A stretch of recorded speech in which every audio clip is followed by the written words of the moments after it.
Andito nga pala ako sa Commonwealth. Pumunta. Punta ako Rizal. Andito ako ngayon. May nakita akong Mio e-bike. Dumaan sa bike lane. Ayan. Kaka-green na. Kaya diretso na tayo. Nakita ako nakakundagling dito. Si ate. Ayan. Crocs lang. Sana safe yung kuko niya dyan. At ito. Tatamid na sana ako. Bigla may marurot. Ayan. Napigilan din siya dun. Kasi may isa din gusto lulusot dun. Kamote. May ipit ka dyan, angkol. Ayan. Dumiretso na tayo dun. Napakasikip dun. Dinadaan ko muna itong mga ari ng kalsada. Mga babatukan ako. Ayan. Tapos susunod na lang din tayo sa kanya. Baka may ipit tayo dyan.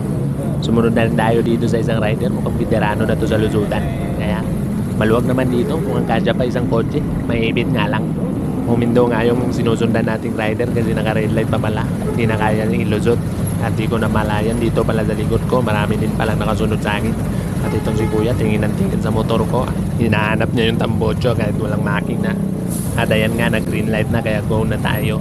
Inauna ko lang to si kuya kasi parang nabibigatan yata sa lunchbox niya sa likod. Kaya na nga nakapwesto na tayo. Kaya dire-diretso na tayo. Nanga 100% full assist nga pala yung settings natin. Kaya malakas arangkada. Iwan lahat. Pati